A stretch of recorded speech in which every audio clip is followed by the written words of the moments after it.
Every week on Cyberwork, listeners ask us the same question. What cybersecurity skills should I learn? Well, try this. Go to infosecinstitute.com/free to get your free cybersecurity talent development ebook. It's got in-depth training plans for the 12 most common roles, including SOC analyst, penetration tester, cloud security engineer, information risk analyst, privacy manager, secure coder, and more. We took notes from employees and a team of subject matter experts to build training plans that align with the most in-demand skills. You can use the plans as is or customize them to create a unique training plan that aligns with your own unique career goals. One more time, just go to infosecinstitute.com/free or click the link in the description to get your free training plans, plus many more free resources for Cyberwork listeners. Do it. infosecinstitute.com/free. Now, on with the show. Today on Cyberwork, Infosec instructor and 40-year cybersecurity veteran Leighton Johnson talks to us all about all things CMMC. After last year's attempted rollout, CMMC pulled back and retooled its entire framework. But why? Leighton gives you all the details, including how to train to be a CMMC-certified auditor. That's all today on Cyberwork.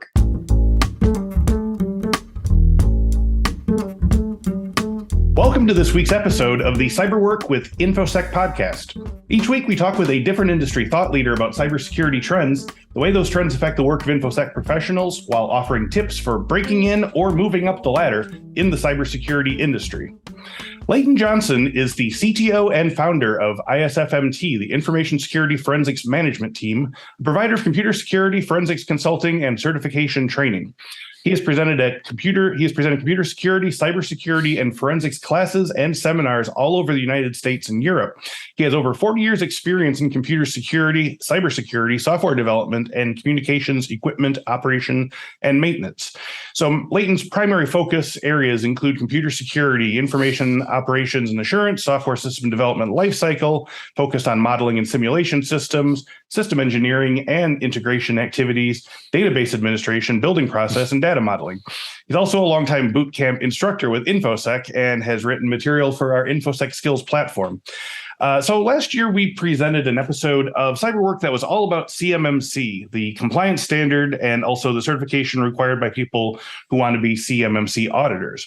So although I enjoyed talking with Frank Smith at Antiva a great deal last year, not long after the episode aired, CMMC went through drastic changes, followed by more changes, and then more changes again. So finally, we put the topic on the back burner until we knew that any new episodes to come would reflect the newest changes in CMMC. So Leighton's here to tell us what's new with CMMC in 2022 and going forward, as well as the work of becoming certified to be one of many different levels of CMMC auditor. Leighton, it's always nice to see you. Welcome back to Cyberwork. Well, thanks. I appreciate it. So since Leighton was, again, trivia, our very first guest on Cyberwork back in 2018, and because I didn't have these stock questions in the arsenal yet, I realized I've never really asked you this before. How did you get started in cybersecurity? What was your initial draw to computers, tech, and security? You said you have 40 years experience in the industry. So what was it like back then? Back then, it was very, very raw and very open and virtually no security whatsoever when we first started. Right. The military. The security was that nobody was there. Yeah. The security was nobody really wants to come after what we got. Mm-hmm. And so you didn't have to protect it. The only thing that was of really any interest, given my background in the military, was the confidentiality side around intelligence back then, but that was about it. Yeah. The general area as the internet evolved was all about making sure you had connectivity, not worrying about whether or not it was safe. Right, right. Yeah. So as I said at the top of the show today, our subject is going to be entirely about the cybersecurity maturity model certification in 2022. So just real quickly, I'm going to start out for anyone new to CMMC by explaining it in brief. The CMMC framework is intended to assess and enhance the cybersecurity posture of more than 300,000 companies that contribute to the research, engineering, development, acquisition, production, delivery, sustainment, and operation of Department of Defense systems, networks, installations, operations, capabilities, and services. First of all, what type of contractors, vendors, and companies will need to be ready to be CMMC compliant to continue working with the DoD? I'm assuming this goes all the way down to it's everybody. The candy it's vendors the and everything. entire supply chain. So it's how many ever levels down, from people who hold direct contracts with DoD, right, down 6, 7, 8 levels, whatever it is. It's everybody. Yeah. So can you speak to the changes between CMMC as it was envisioned over the last few years and the current version? What contingencies or issues came up that caused the governing bodies to pull the framework back and just start from the beginning like they did? Well, a whole lot of assumptions that were made about what contractors are doing for their own cybersecurity versus what was actually happening. Was one of the biggest problems. Okay. And that had a lot to do with the fact that, of course, DoD's viewpoint is that you're supposed to be, because of the federal DoD acquisition regulations that have been in place since 2016, that there should have been some basic cyber activities already going for every single contractor.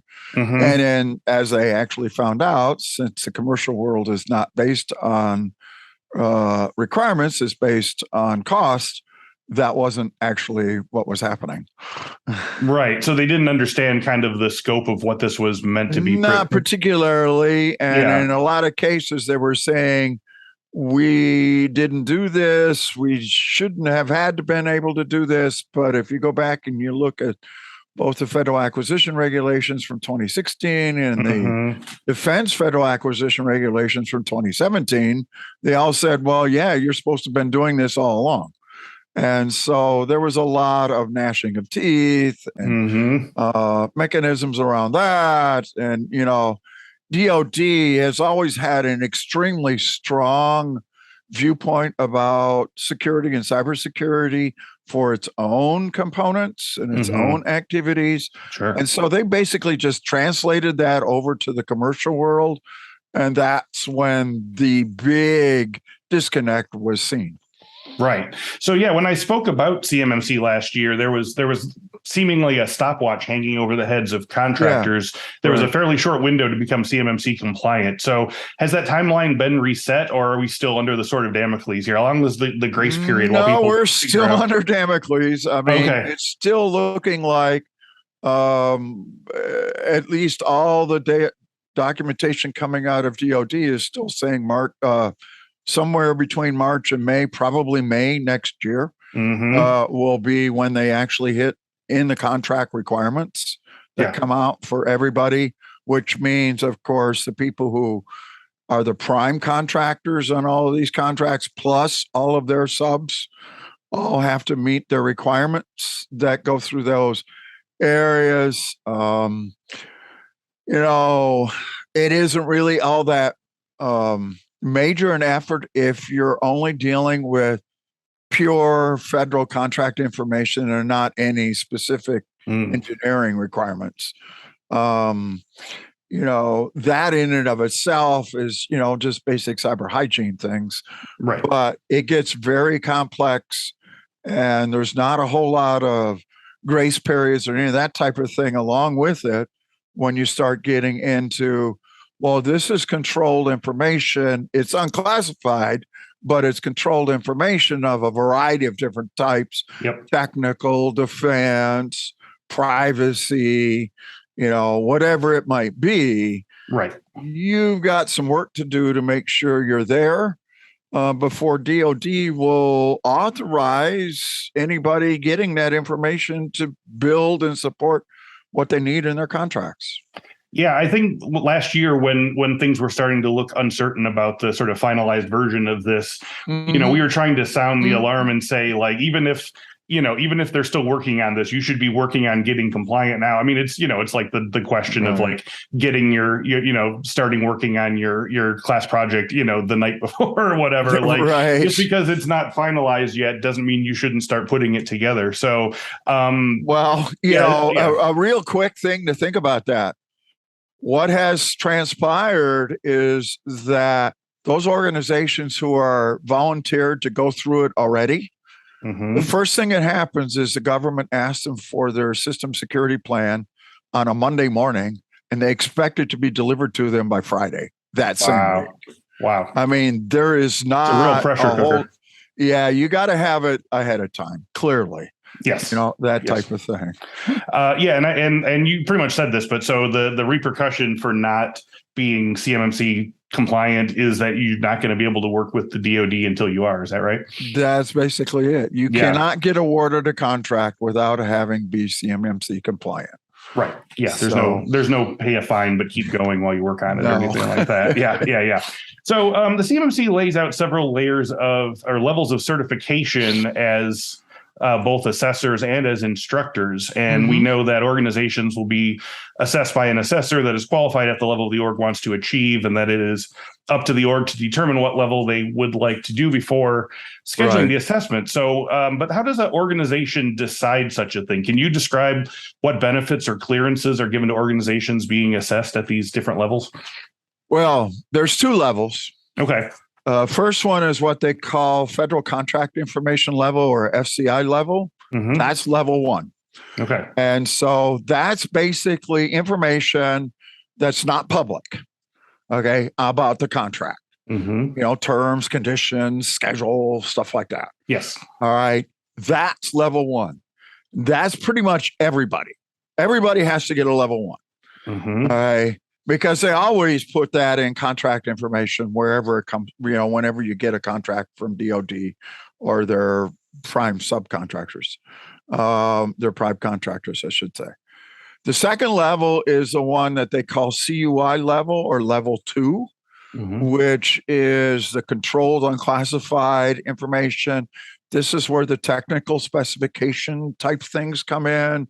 This is where you're going to find out, is it controlled defense information, not classified at all. We're not dealing with that world whatsoever here. Okay. Yeah. It is just a special criteria around it, whatever the contractor is building, that type of thing that is unique and specific to DoD and their requirements.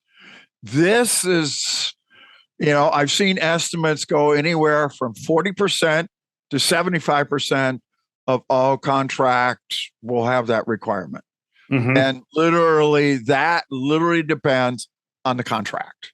Okay. And so, as those processes go.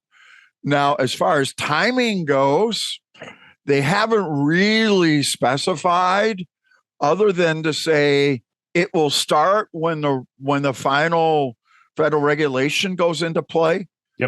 Next May or so, somewhere in next spring, as far as that goes. But I've seen various reports say 2 years to 3 years.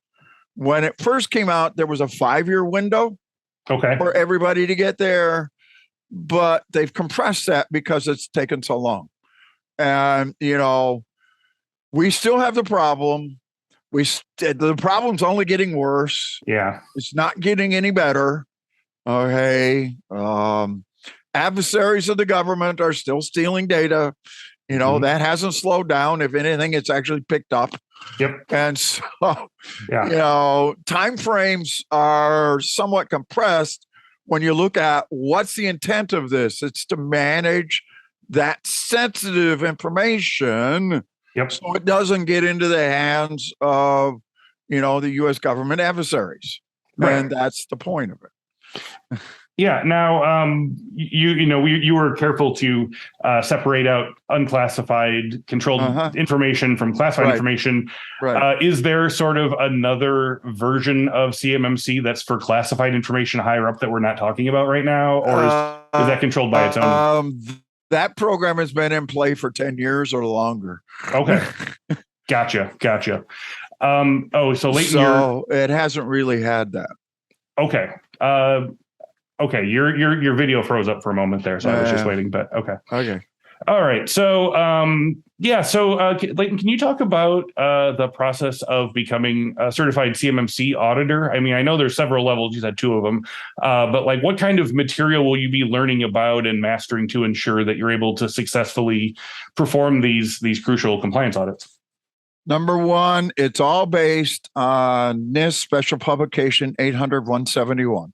Right. Okay. Okay. So everything about assessment is focused around the NIST Special Publication 800-171 and its assessment guide, which is Special Publication 800-171A.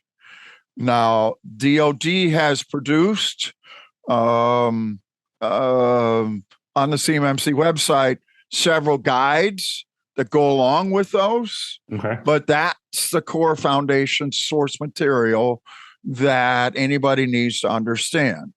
Now, the security components for that are a subset of the big NIST guide that the federal government uses in general, including DOD, for assessing security, which is, of course, SP 853. Like I call it, the big security catalog in the sky. Okay? Right. It's the most detailed security catalog worldwide that's out there. Yeah. Okay. And this is a subset of that, a significantly smaller version of it. Here we're dealing with 110 security controls. Okay. The NIST guide today, right now, has over 1,000. Wow. So yeah. The big one. Mm-hmm. And so we're literally like less than 10%. Okay, Gotcha. Mm-hmm. With 171 and 171A.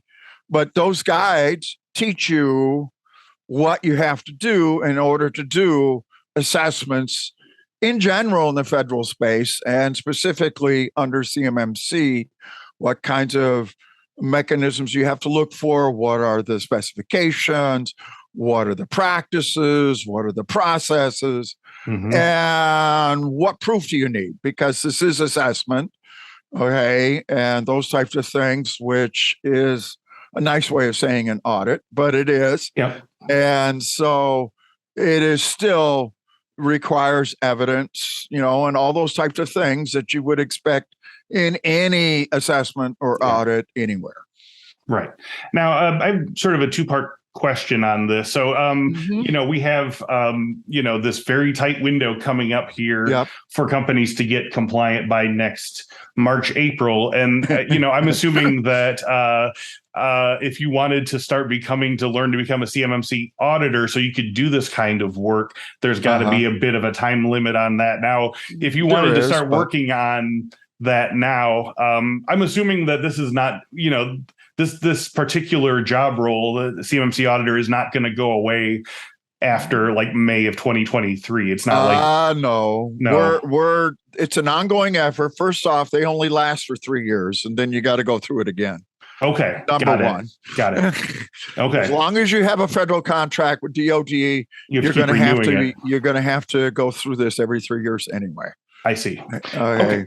Yep. And the second part of that question is if the April deadline comes and there's a lot of people that DOD is used to working with who are not ready by then, is there going to be any kind of, supply chain issue? Is there going to be anything where there's going to be...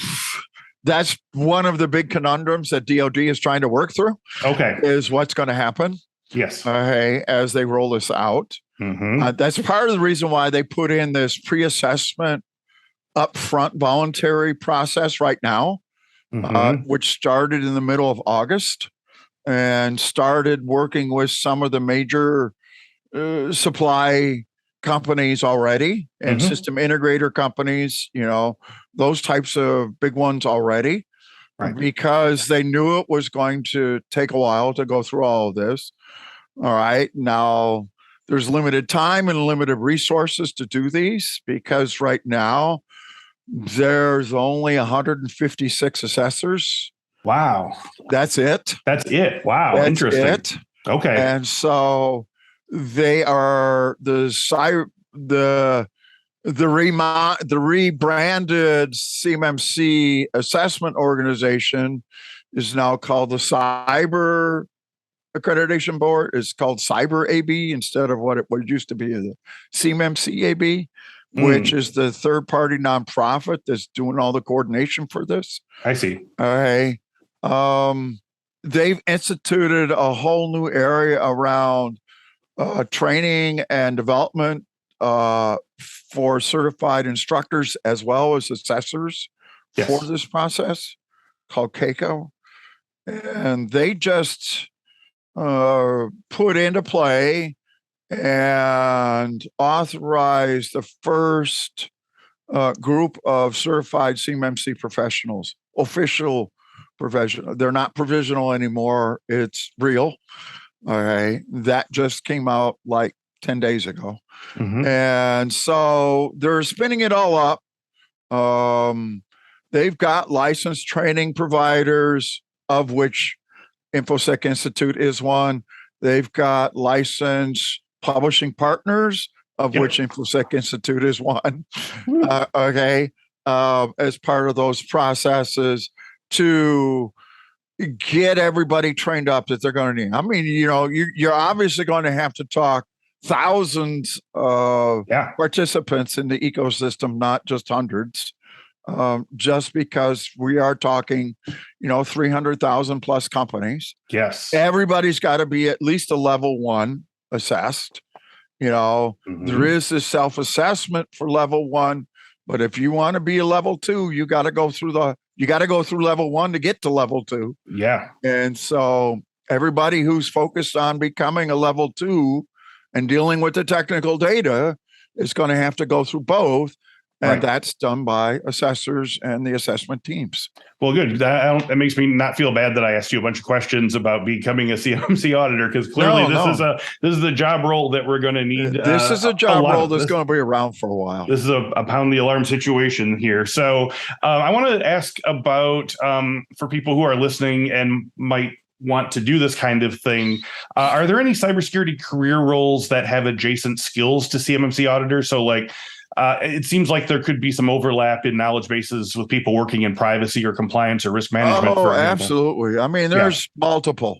Okay. Let's start with anybody who's a certified auditor, anybody who is actually truly a certified security component installer and engineer, i.e. CISA from ISAC, CISSP from ISC squared, SSCP from ISC squared, CIPP and other privacy mechanisms all have skill sets that are part of what's necessary here.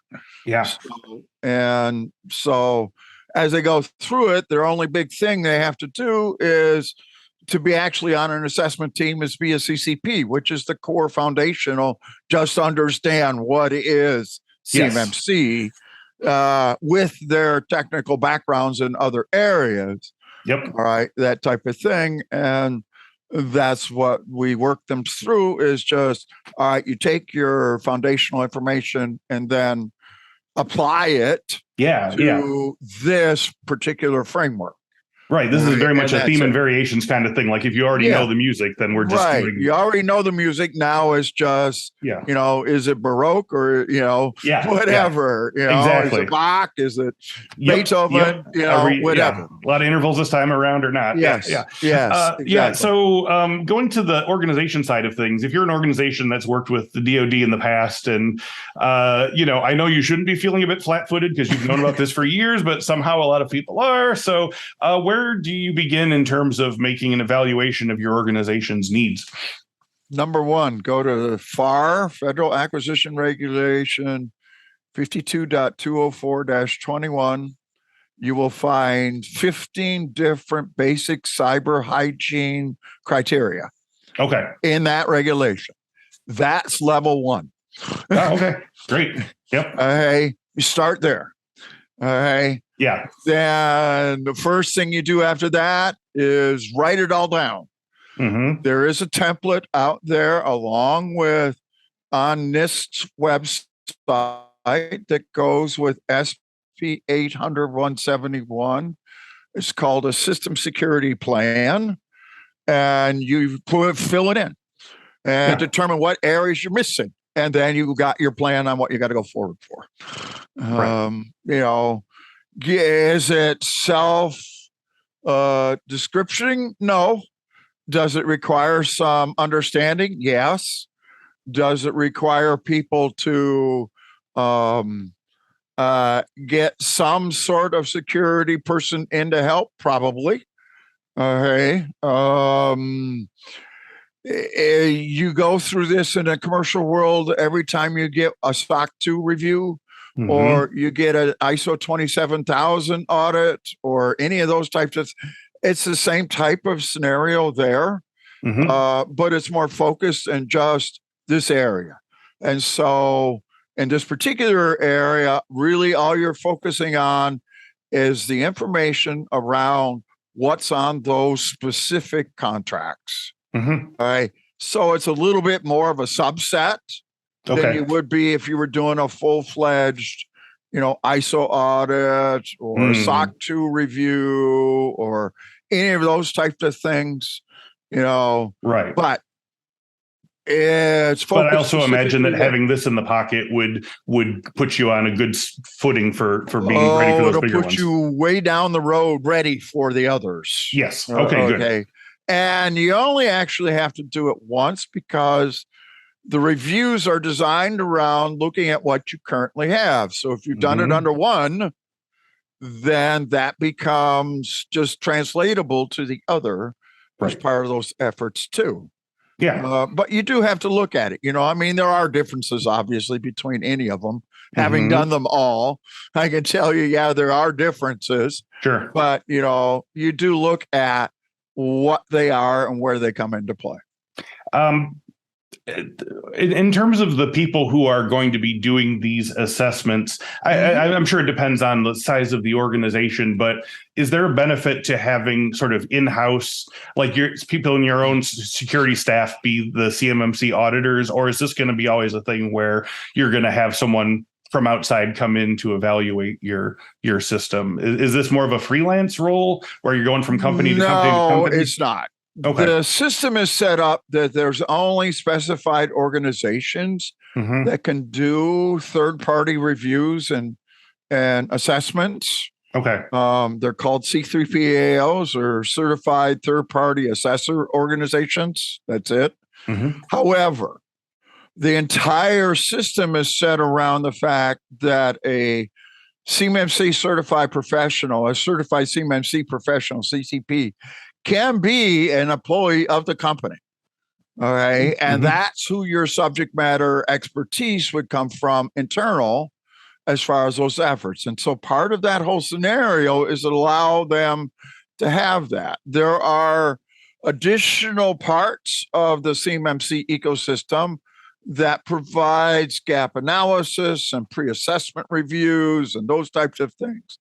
Yep. And that comes from the registered practitioner organizations, the RPOs, that are out there, where each of those people who are associated with those organizations have some CMMC training in their background.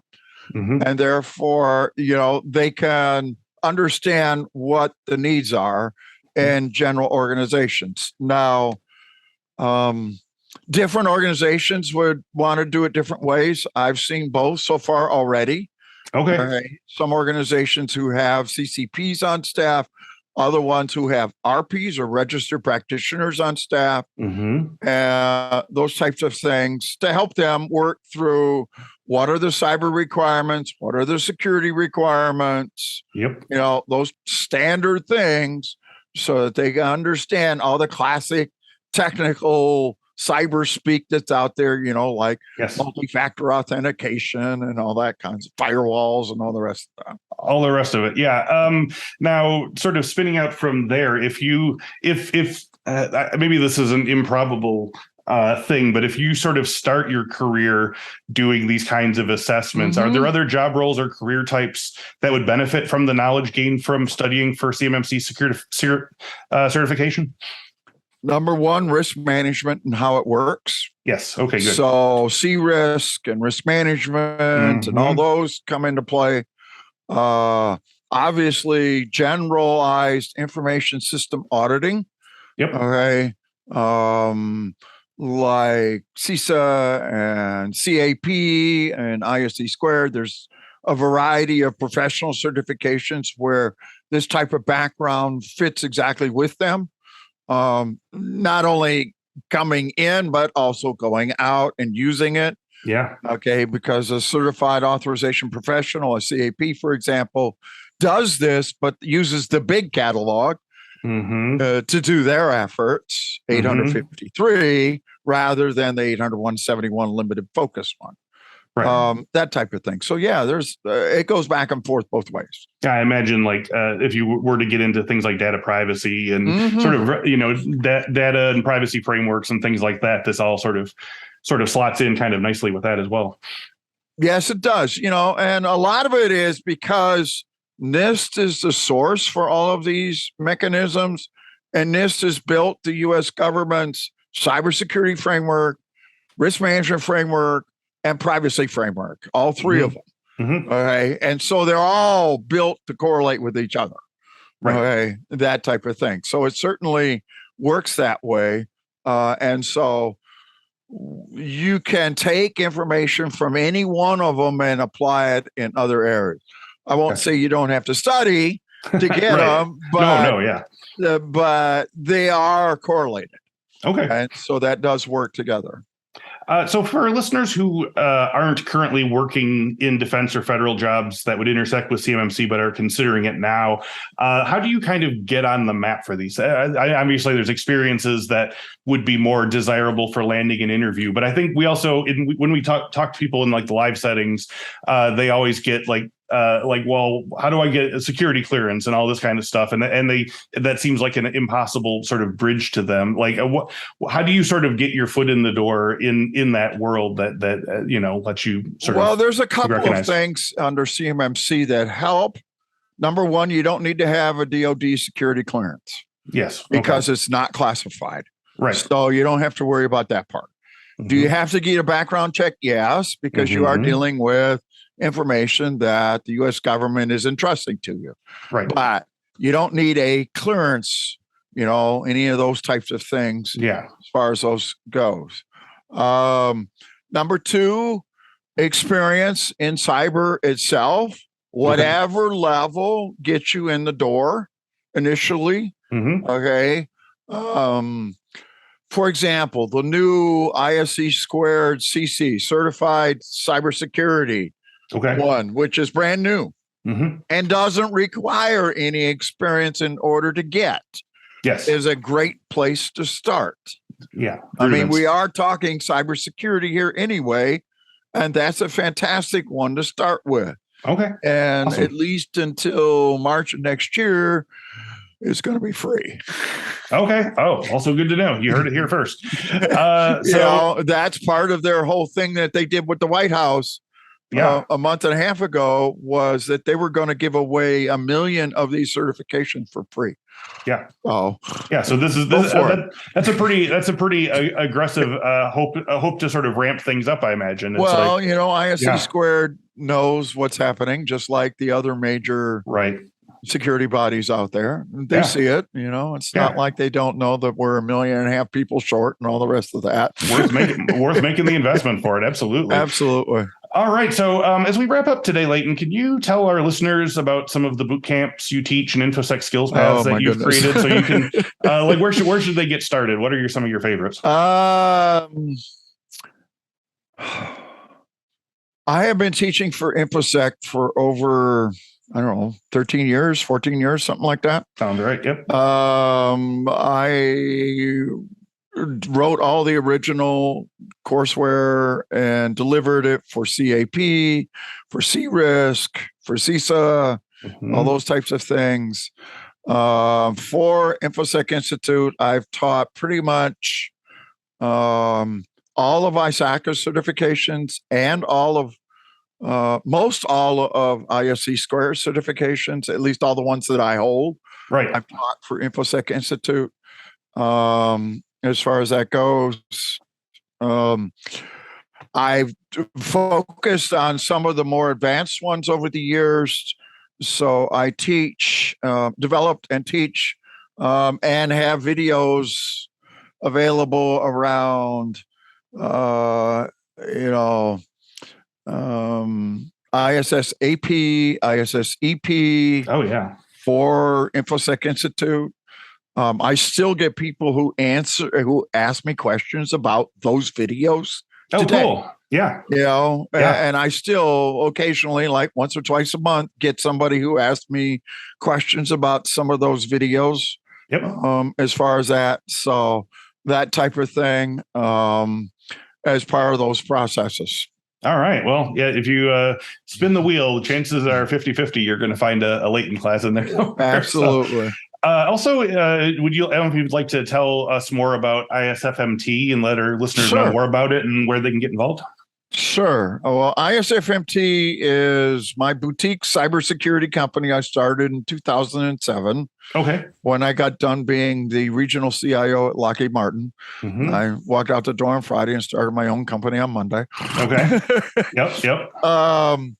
And we do security assessments and audits, primarily detailed mechanisms involving both auditing and, in a lot of cases, forensics. Okay. Because that's what the F stands for in ISFMT. Right. Okay. And so, yes, you'll find forensic courses I've taught for Infosec Institute as well. They're nice. Out there. Yep. As far as those efforts. And so we provide services around where are people at, giving them gap understanding of what they need to get to.